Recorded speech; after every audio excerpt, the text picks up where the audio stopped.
Sina Sharifi, who is going to talk to us about mindful eating. Sounds really exciting. Mindful eating is the practice of bringing awareness to what we eat, what we feed the body, and when we feed the body.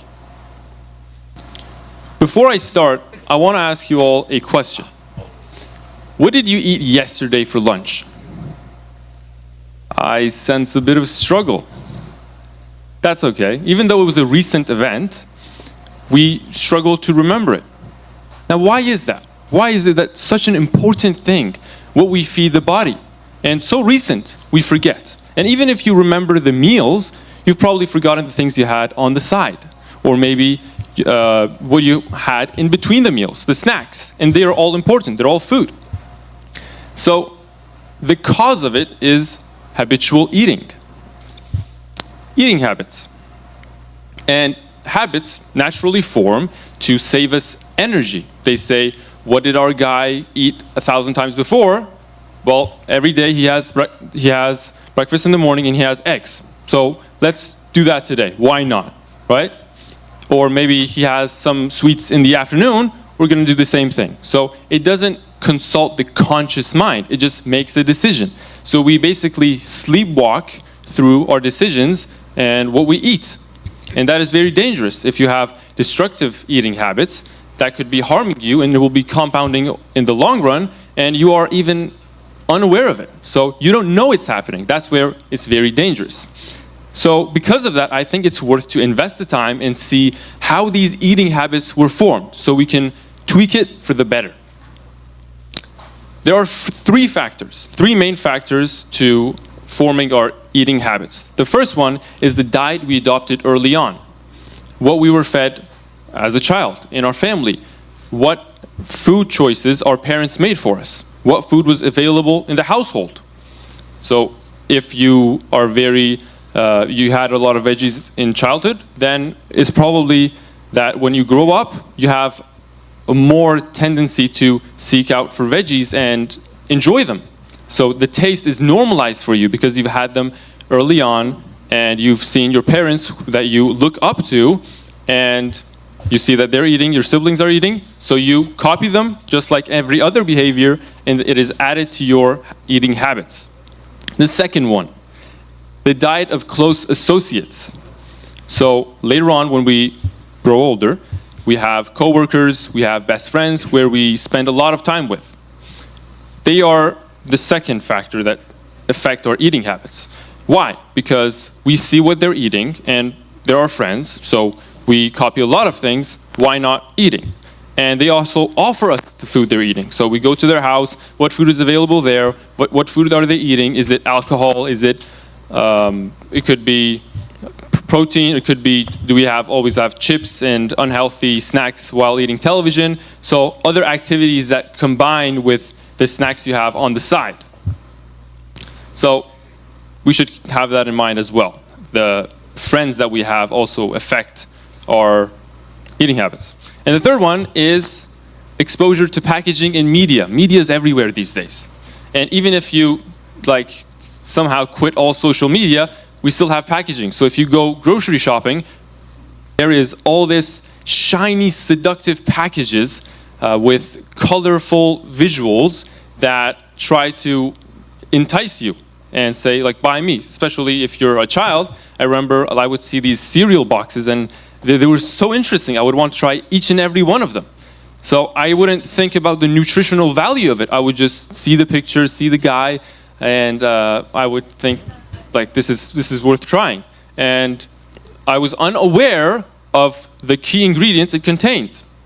Also, we have celebrity endorsements, people that we admire. They advertise for these big corporates, these big brands, and we think that because they approve of it, we should try it and eat it. So it's very dangerous, these three factors. And if you think of it, almost none of these three factors are in our control. So they were determined for us. You can't quit going to the grocery shop. You can't quit all media, or you can't choose which family you're born in. So that was a deck of cards already given to us, our eating habits. But it doesn't have to stay like that. we can change it. It doesn't have to stay to the factory settings.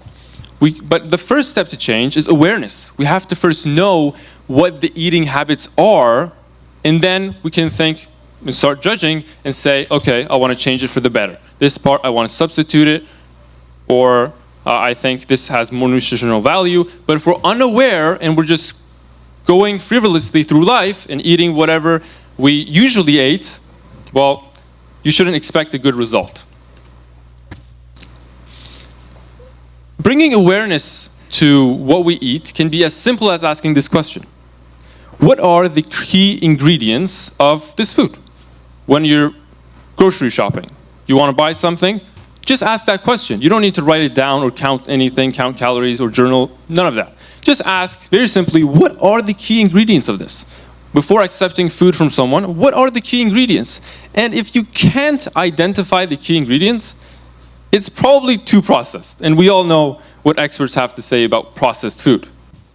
Not really good. So an example would be, when I go grocery shopping, I have something I call the sugar aisle. So before I would call it like Snickers, Twizzlers, I would see chocolate bars, and then granola bars.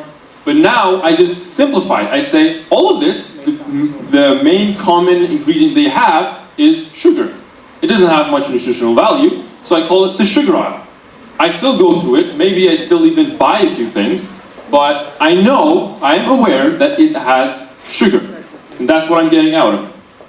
So the first step was awareness. But then, if you really want to step up your game and make a change, we can follow up that question with another one. What are healthier substitutes? So before I started asking the first question, I thought I was a healthy eater. Then I said, okay, you know what? I'm going to try and ask, what are the key ingredients before I eat anything? And I realized that I was a healthy eater. But there was still some improvements that I could make. So I realized that I was having a chocolate almost every day in the evening. And I would have it to get out that afternoon slump and so I could get some work done. And I only realized it when I started asking that question. I would grab the sugar, and I would grab the chocolate bar, and then I would ask myself, what are the key ingredients? Sugar, fat, I would look at the back, and then I would see like, oh, a lot of sugar. So no judgment, but at least I know it's sugar. And then I would say, okay, I want to take it, I want it, it's delicious, no judgment. Okay, go forward. Next day, sugar, next day, sugar, and then again, and then again. And eventually I grew tired of it. I said, okay, so now that I know I'm making a mistake, now I can move forward and make a change. So I asked, what are healthier substitutes? And then I thought, like, what do we have that still has sugar so I can get out of that afternoon slump? So I opened the refrigerator and I saw, we have grapes. I can try that. I tried it, I liked it. Now, that's just an example. It doesn't mean that we should always substitute grapes for chocolate. As our friend Andrew said, fruits are just like candies, and the healthy version. Well, I think that's what I did, and that would be an example, but we can all make subtle improvements in the food that we choose to have, and those subtle improvements in the long run actually pay off. So instead of compounding in the negative direction, it compounds in the positive direction. And for such an important thing, what you feed the body, the physical input in the body, which definitely affects the output, which is our thoughts, which is our decisions. It's disingenuous to sleepwalk through. So next time, I would like to know, when I ask myself the question, what did I eat yesterday, I would like to list it out, because it's very recent and I've asked the question, so because I made a conscious decision to eat that food or fruit, I will remember it. And I will know why I did it and why I didn't substitute with something healthy. Thank you for listening. As we're living in a world now where we're just living passive lives compared to in the previous time where everything's a screen, it sounds so redundant, a screen in front of us, I think we also become very complacent about what we do in our diet and our sleep, as Victoria was talking about. Exactly. So that's amazing. What are some things that you found have affected you when you were mentioning how when you take in certain foods, it affects your thoughts? What has positively affected you and what is negative? I understand you mentioned grapes instead of chocolate, for example, but I'm wondering, what have you noticed? One more example myself. I found if I eat white rice, an hour later I'm fidgety and short-tempered, whereas if I buy other food, it doesn't affect me at all. So what have you found? So 2 examples just came to my mind when you asked the question. First one is sushi. So I love sushi. Yes. I love sushi, but I was unaware of why I'm choosing sushi just because I liked it. And then I realized when I became mindful of what I'm eating, I realized that every time I have sushi for lunch, in the evening, I would feel the chills. I would feel that I am not dominant over my position. And I felt like my hands were cold. And that's really not good. Whenever you want to do a handshake, your hands are cold. And then it's not good in the business world. So because I was aware that I was eating sushi, then I could link it to it, and I limited the amount of sushi that I ate. And another example would be caffeine. So it adds to the stress, and if a person habitually drinks caffeine in the morning just because that's the way their family did it or the way they usually do it, and they always have stress, they are unaware that it's because of the caffeine, unless they make some experiments and think about it and are aware that, oh, I'm having caffeine, let me try not to have caffeine and then see what works. That is mindful. Thank you. Very mindful. I joined the event. I participated because I wanted to practice my public speaking skills. And the topic today is about nutrition. I chose mindful eating because I believe because of all the distractions we have, watching TV, social media, we tend to neglect what we feed the body. And that is very important, as we all know, because it affects the mental condition. It's one of the inputs of the body. So what we feed the body affects all the organs, and I believe that we should be more mindful of what we choose to feed the body. On June 30th, 2024, the Association of Certified Professional Nutritionists, ACPN, in collaboration with the Canada-wide Business Association of Industry and Commerce and the Canadian National Education Society, successfully concluded the 2024 Life Cycle Wellness Management Competition. With the support of the Canadian federal government, the Community Foundations of Canada, and United Way Centride Canada and Greater Toronto, dozens of families from the community participated in the competition finals. We'd like to acknowledge the Member of Provincial Parliament, Mr. Billy Pang, City Councillor of Scarborough Agincourt, Mr. Nick Mantas, Deputy Mayor of Richmond Hill, Mr. Godwin Chan, and York Regional Councillor, Mr. Alan Ho, for their letters of congratulations for bringing the event to a successful conclusion. As the event began, ACPN Secretary General Ms. Carrie Way presented a commencement speech, highlighting the ACPN's Academic Commission's support for the candidates in the field of health sciences,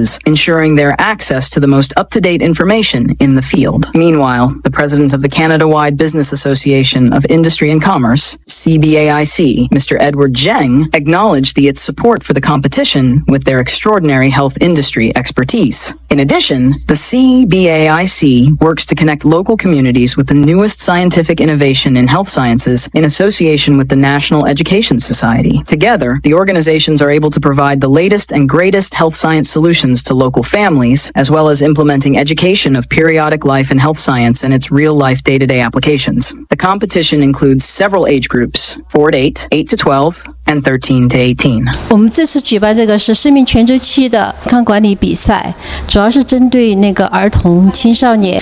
因为我们认为儿童和青少年他们学习能力是蛮强的，只是可能没有发现而已。所以我们致力于连接社区、家庭和儿童和青少年。通过这个过程当中呢，我们发现他们取得了非常非常大的进步。参加儿童全息健康比赛，我非常受感动。最小的小孩4岁，最大的10几岁，他们都对健康有深入的了解，而且他们对整个的健康的认识程度是让我非常的惊讶。那么我希望全人类都为了健康追求健康，那从儿童做起。希望今后所有的家长对孩子们从孩子抓起，从我们自身抓起，使我们全人类健康走向更好的这个未来。这是个非常大的荣幸，当做今天的 ACPN 的 MC。我的背景主要的是教育，但是我也就是非常注意营养。我还记得 ACPN 刚开始的时候，我觉得他们的 idea 非常好。我现在能看见他们的成就非常大，他们把很多梦想可以说已经实现了。那么我也非常希望我可以再继续跟 ACPN 合作。今天很感动，今天的小孩。真的懂我们小的时候真的不能懂的事儿。其实不管就是很小很早就开始学会这些非常重要的education 的思想，但是他们学到的也是非常实用，不只是书面上的，就是他们明明做了很多研究，有一个学生做一个叫survey， 就是他研究了很多，也就是面试了很多他的同学还有成人，他们研究了很多，所以我真的觉得今天真的是个非常大的日子，我真的觉得以后 ACPN 会有非常大的成就，而且我还有非常大的成功，我真的非常期待我下次有机会主持这样的活动，谢谢。Why does omega-3 good for your body? It makes you smarter, taller, and healthier, and it helps all the cells in your body function as they should. How is omega-3 bad for you? Because high levels of these fatty acids can cause bleeding and other. 2021 has a surge of increase on food challenges, and I can infer from that is during the quarantine where everyone is at home and they aren't able to meet up with one another, it's a way for them to stay connected virtually online. By tracking these data and engagement numbers over on the last column, it's a way for me to keep track of the trends and growth over time. Here's a screenshot of Hua Chat. Hua Chat on TikTok has been very popular for the past few months. I've received a couple of these videos on my For You page. This specific title, like Hua Chat, has over 1 billion views on TikTok and 300 million likes. So the engagement ratings are rather high compared to everything else. The enticement of popularity and the endorsement of certain content creators can actually motivate us to change how we choose to eat and what we choose to eat. So for example, Hua Chat has only contains fruits and a lot of soda and pop, so that's really bad for you. You definitely shouldn't eat this every day. Not everything you see on the internet is completely true. You have to be mindful of what articles you read and certain organizations you should trust. So these are organizations that I trust that I actually use to make this presentation. So we have Dietitian of Canada, Heart and Stroke of Canada, Food Allergy Canada, Health Canada, Canadian Nutrition Society, and ACPN. We're very proud of our daughter Alexis. This is just the beginning. I'm sure that she'll get much better after speaking. She loves singing more on stage than speaking. Oh, wow. And yes. What kind of singing does she like to do? All kinds of singing. Wow, Different multi-talented. Kind of yes, dancing. Great. So what inspired mom and dad and Alexis to be involved in health and nutrition? Well, we think it's very important that not only kids but their parents eat well and promote healthy lifestyle. She's our little CEO, right? The family CEO. That's the idea. That's right. Yeah. 家里面有什么样的影响和变化和一些帮助吗？ Yes, it changed a lot. I know a lot of nutrition, but I don't really expect them to know all the professional things before. And to start this is a very good start. Actually, like she said, my two kids, they are very picky. And it's hard for me to balance the food every time. A lot of kids actually, they're picky eater. It took a long time to force them to do it. But now, once they understand why, then they improve, right? So now we really change a lot, and that affect her and her sister as well. So that's a big change. So I really appreciate that. Thank you for the the organizers and event. 这个变化还是很大的，也是超出我们预期的。因为刚开始呢，拿到这个题目，我们其实是没有什么太多想法的。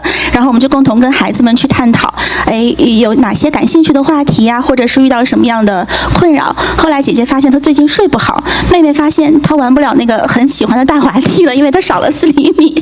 然后我们就一块儿去定位了这2个演讲的主题，姐姐妹妹共同去找他们的想法。所以我们回顾整个的过程，会发发现，这其实是一个孩子们做项目管理的过程，也是我们全家做 teamwork 的过程。孩子们从发现问题、寻找原因，到寻找解决方案，到很好的去实践它，取得阶段性的成果，真的是给了他们很大的鼓舞，也给了我们做家长很大的信心哈。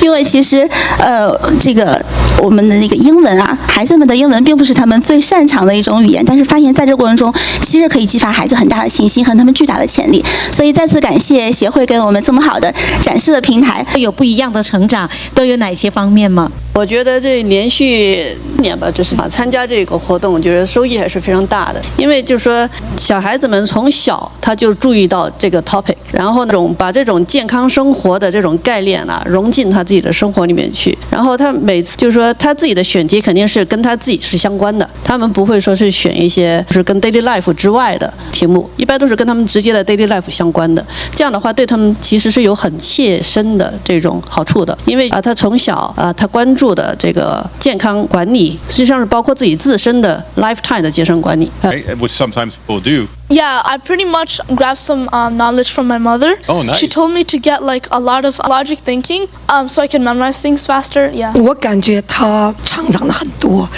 因为他长了很多知识和科学的道理，然后他知道为什么我们要吃这个好，为什么我们要保持我们的健康。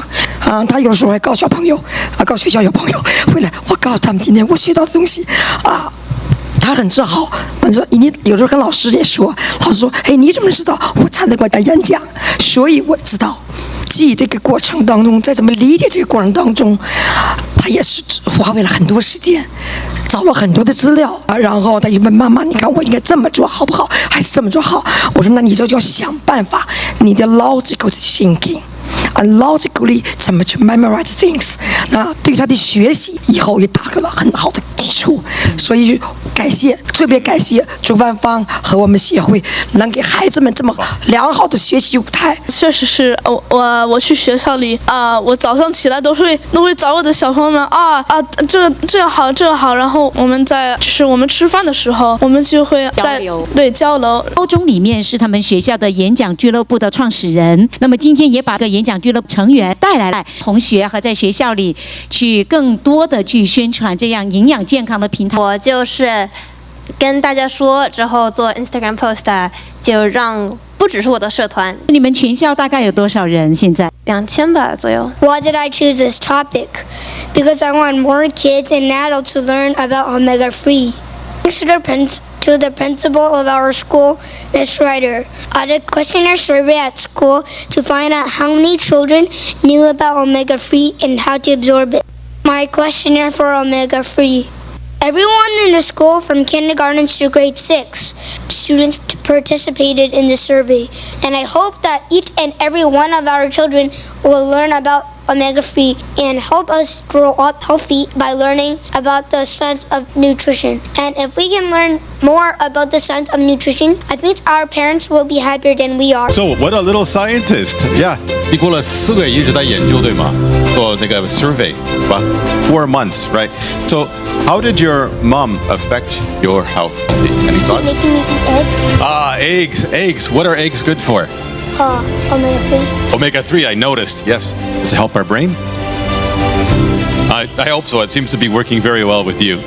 And finally, I encourage each and one of you to be mindful of the content you consume and seek credible nutrition advice and contribute to positive feedback loop in our food culture. I believe everyone can make a difference no matter your age, your culture, or race. We can use social media as a way to promote and inspire younger people, and I believe that we can shape a better community for the future. In fact, I'm also the president of my school's health council. And get more sleep, you will be the smartest, most powerful you ever will be. And make sure to take on leadership. Tell everyone around you all the information you learned today. Make sure everyone is getting adequate sleep so we will have a very mindful eating. The purpose of the Life Cycle Wellness Management Competition is to establish 3 major forces to improve health: the power of science, smart education, and wellness leadership. With these 3 powers, we will explore hollow information of health-related science, industry, and life biomarkers. Armed with this information, we can evaluate our health status in a more systematic, objective, and scientific manner make more accurate wellness plans and decisions, and manage health more safely and effectively. Further, we can better identify nutritional needs and make better decisions regarding health, allowing people to intelligently and rationally make purchase decisions and manage their body scientifically. A CPN has been dedicated over the years in working with health professionals to create a new framework for scientific knowledge to close the gap between science, industry, global information, and the health needs of the community. The promotion of life cycle wellness management based on foods, functional nutrients, and natural health products is a core focus as part of the effort of elevating Canada's position in the global wellness management industry. With the organization of a multitude of events and training, the ACPN is leading the way into a new era of family wellness management for society. While the competition has concluded, the ACPN continues down the path of exploring life cycle wellness management, keeping up the work in the community to bridge the gap between industry and consumer. In acknowledgement of ACPN's efforts in completing federal government projects in the field and their hard work in the community, the Minister of International Trade, Export Promotion, Small Business and Economic Development, Honorable Mary Eng, presented ACPN with a certificate of appreciation, acknowledged ACPN's achievements, encouraged the continuation of their current efforts, thank ACPN for creating better opportunities through leadership, partnership, and social responsibility, and invited ACPN to present at the Foundation for the Restoration of Community Services event. The ACPN hopes the event has successfully inspired all attendees